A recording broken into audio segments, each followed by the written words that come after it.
Okay, thank you very much for that, that introduction.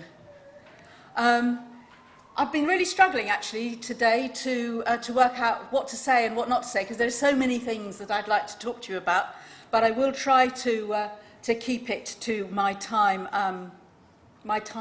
limits. So this is really what I want to say something about: the purposes of transport systems. Not so much the detail of how we go about the appraisals, but some of the underlying issues. Bring it to life with some case studies and things that I've worked on in the past. Think about what we mean by costs and benefits, and indeed business cases, and perhaps end with something on risks. So one of the first questions I think that we sometimes forget about is, what is this actually for? And when you really begin to think about it, the purposes of the transport system are pretty nearly entirely indirect. Now, it's about getting goods and services to market. It's about facilitating a labour market. It's about creating leisure opportunities. And it's enabling that concentration of activity. I think I might be responsible for having introduced the word agglomeration into public discourse, so I apologise for that. It was sort of in there in the literature, but when we were doing the case for Crossrail, which I was responsible for the economic appraisal part of that, way back in 2004-05, and really wanted to try and move the debate on from the rather static mechanisms which were previously being used. The agglomeration word seemed the right word to do it. So I haven't used that here. I've said concentration, although it's there next in the following bullet point.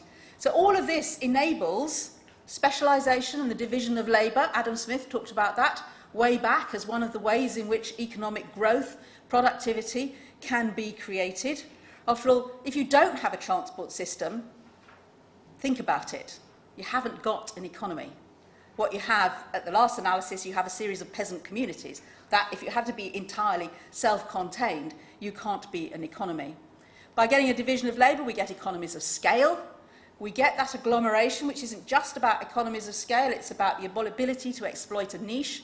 It's about the ability to find the person with whom you can do business. It's about the ability to create new ideas and innovate, which is absolutely crucial to a developed economy.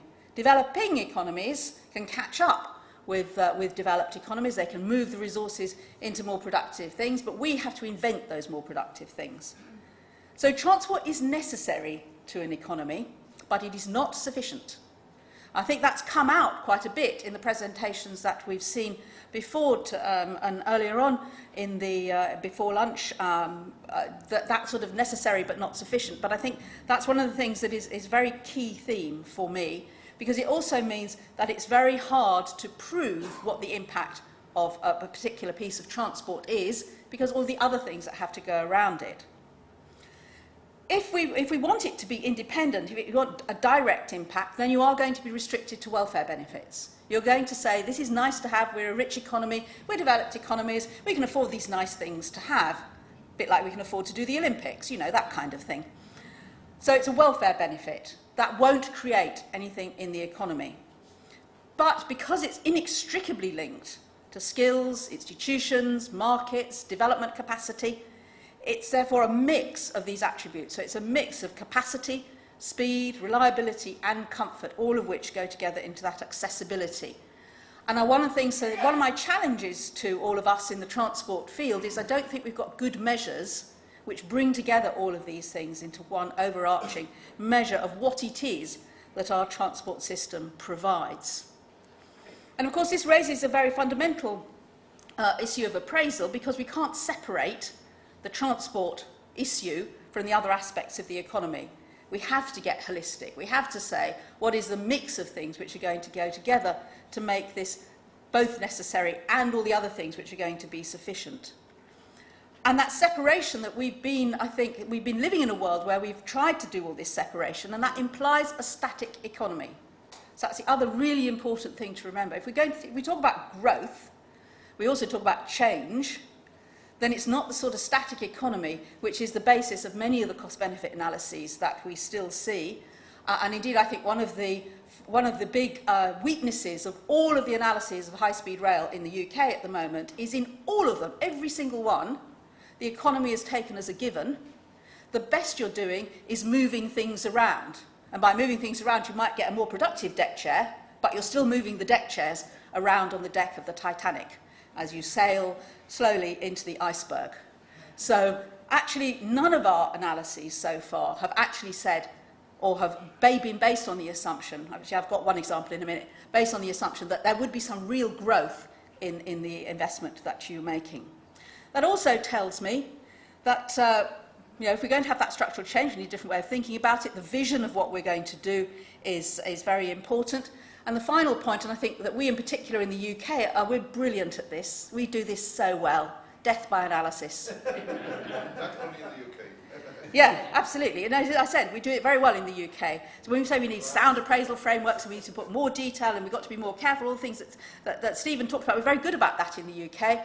But you can never be careful enough, after all. So somebody can always come along and say, oh, you haven't done that well enough yet. Go and write another paper. And in London, one of the things that, moving on quite quickly, this is a picture of Bazalgette's sewers and the building of the embankment in London. This was not done by any sound appraisal framework. He took the densest part of London and worked out how much effluent it created. He then assumed that the rest of London was the same. Obviously it wasn't, it was much less dense at that time, and then he doubled it. And then he said, oh, and by the way, we'll put these are the tunnels here, and over to the left we'll put some trains. Thus, in creating huge infrastructure capacity, which we are still using, it's kind of run out, but it's facilitated a huge amount of growth that nobody would have been able to predict. So the third important point is beware the demand model.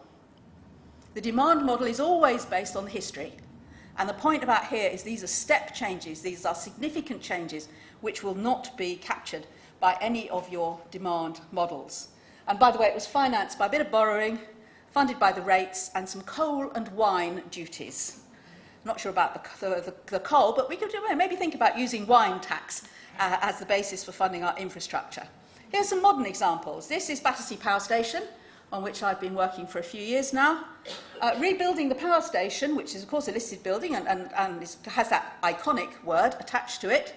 But in order to afford to do that, you need high density development. And to get high density development, you need better access.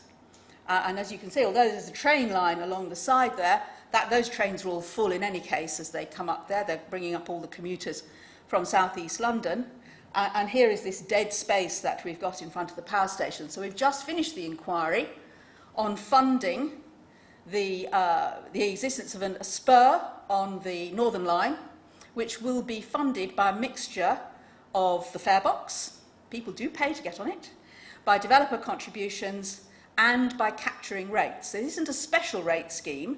This is saying these rates, these businesses will not be there to pay rates if we don't do this development. So to the extent we've now got a new form of rate income, we can put that into paying for this new railway line. So it's a transport investment fund scheme. It's a TIF, a tax increment funding in US terms. Sorry, bit of jargon there. And if we get this through, it'll be the first major one, because it's about £1 billion scheme. Be the first major one that we've achieved by being able to draw that red line around it. Here's something a bit less successful. Oh, I don't know why you're laughing. Hollow laughter. Yeah, hollow laughter. I worked on Ebbsfleet, started in 1991, working on Ebbsfleet, did it for about 10 years or so, I guess. This has not yet come off. So Ebbsfleet is the station on the Channel Tunnel rail link, as was, High Speed 1, as we're now calling it. Never attracted the hoped-for development, the 10 million square feet of development that we got planning permission for. Why not? Is it because transport doesn't create growth, or is it in fact because you need the other bits and pieces of the jigsaw? Transport is necessary, but it is not sufficient. And here is an example of how it hasn't worked. I think partly it got trumped by Stratford. So we put £10 billion of investment one way or another into Stratford with the Olympics and so on, and the Westfield Shopping Centre, private investment on top of that. So that's made it much more difficult to attract the investment down to Ebbsfleet. On the other hand, it did help to justify the spending on HS1 in the first place, so you might say it's done its job. And there is still a massive opportunity there. We got a development corporation there, and I heard Peter talk about this a couple of weeks ago, talking about there's not just Ebbsfleet and the station, this is all big quarry world. So there's a big quarry to the west of it, which can be residential development, and then there's a big shopping centre further to the west again. So there's still a big opportunity. So one of the things that the message is here is things take longer than you think. And indeed, Docklands took longer than everybody thought. It's taken 30 years. Here's a more domestic example. This is Birmingham New Street, one of the busiest stations in the UK, and certainly one which is a very, very complicated station. So this is beginning to see, this is one of the places where I think we are beginning to see the potential for linking, for doing, if you like, the Hong Kong trick, which is saying, can we use the development around the station, or begin to think about how we use development around the station and above the station to help fund the development of the station. And this is going to be very important when we get to High Speed 2. My original proposition to Andrew Adonis when he originally proposed High Speed 2 is that the public sector should do the easy bit, i.e., well, not that easy, but put the tracks in from, say, Manchester Airport, Birmingham Airport to London, and then local authorities and local developers should get together around what the station should be like. So we should divide it up in that way. We're not quite there yet with this. This is the new John Lewis, which we're currently building. And this will be linked to a tram, so it's got that hub. There'll be a tram in front of the station there. So it's beginning to get those tram links and partnerships into a better place. And of course, these new stations do change things. This is King's Cross. Actually, it's changed a bit even since then. This is actually the artist's model. So we're now actually building some more of these pieces. Google will be taking the piece next to the King's Cross station on the right there. So they've got 1 million square feet for Google. You've got St Martin's School of Art at the back there, who made the little video I noticed that Peter showed us earlier. They're in refurbed warehouses in the middle between there. And all of this has become possible, again, because of High Speed 1 and because of the willingness to invest in some really fantastic architecture. I recommend you go and look at the great roof, which Arup's designed. Actually, I think somebody from Arup's is presenting later. I don't suppose he's an engineer, but no, fantastic piece of work. John McCaslin, sorry, he did the design, Arup did the engineering, yeah. Beg your pardon, you're absolutely right. Beautiful, it's a really spectacular attraction and almost a destination in its own right. And it's made a huge difference, people's willingness to go there, invest there. There's building going up all over the place, including the Francis Crick Centre for cancer research. There are a whole variety of things. This is changing an area which used to be known for prostitution and drug abuse. And that's what people thought King's Cross was about. And that's so completely different as a result of these investments.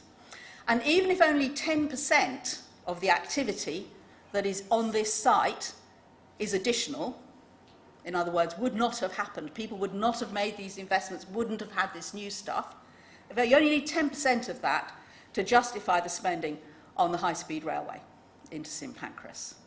So because the value of that GDP is extremely large. And finally, I wanted to go, this is more into the intercity piece.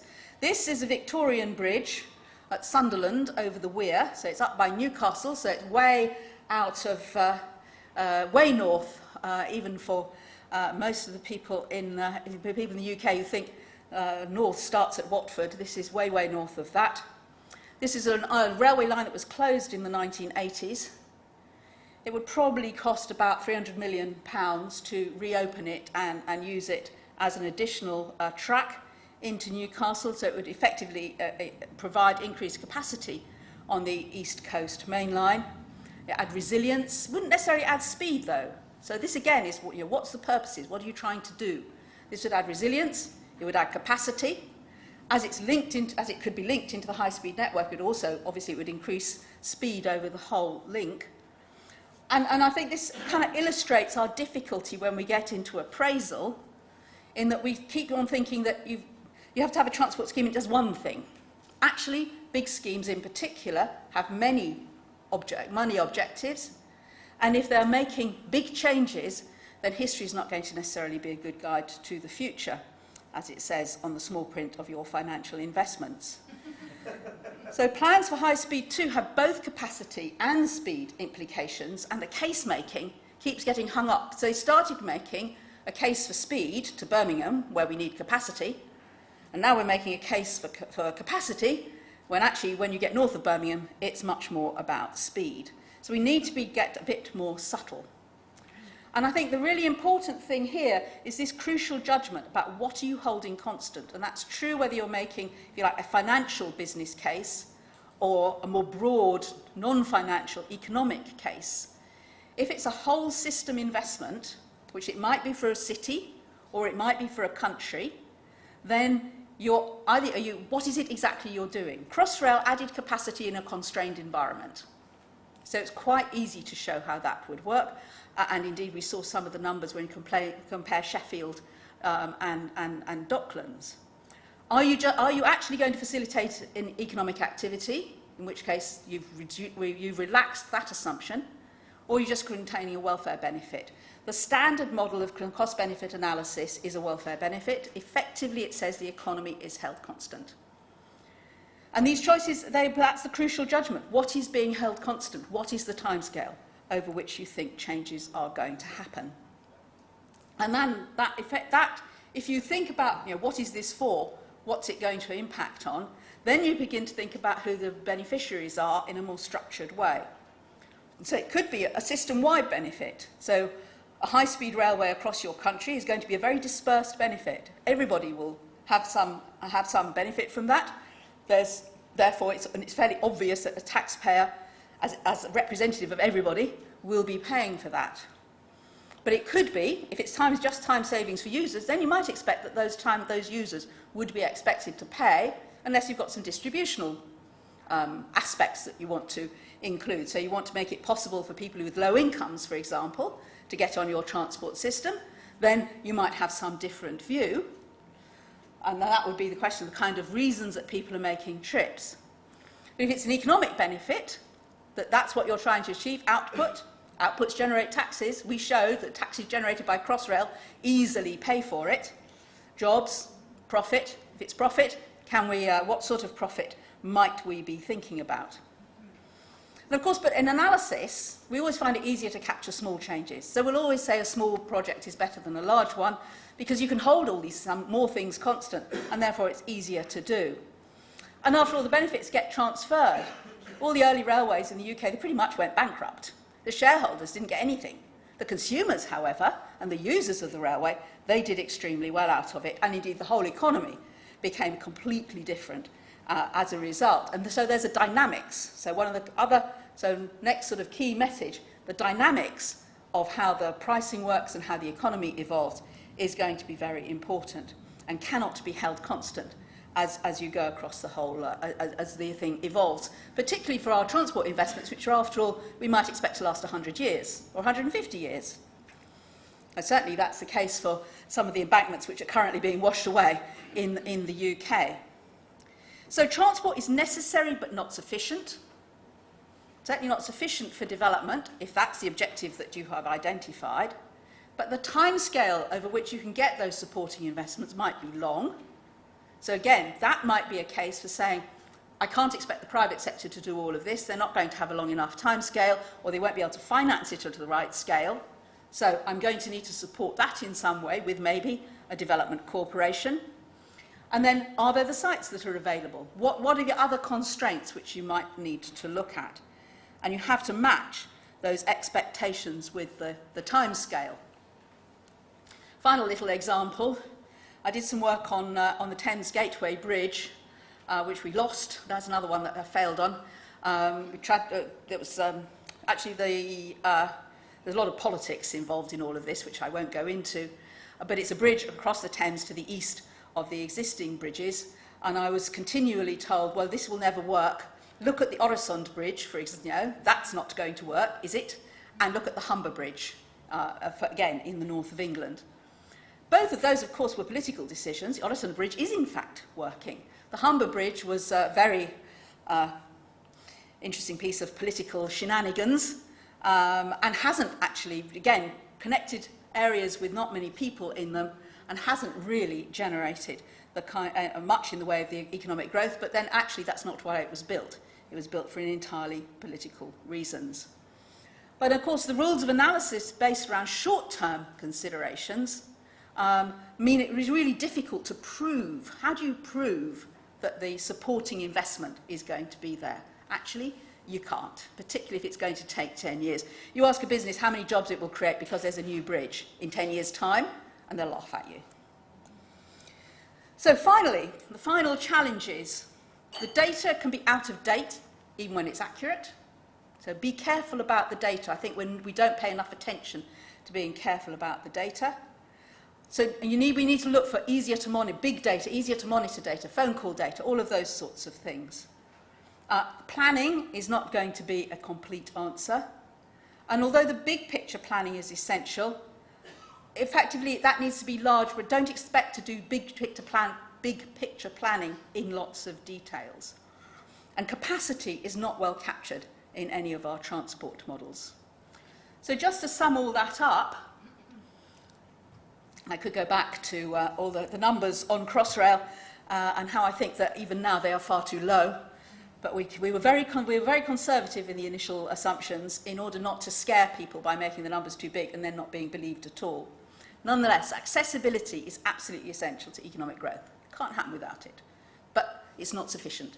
All of the other things that people have talked about, skills, development capacity and so on, are also going to be there. And although we know that there must at some point be diminishing returns to investment in city centres, I haven't yet found anywhere that I can say it's got too big. Certainly not in Europe at any rate. And I haven't really got enough numbers on some of the other cities.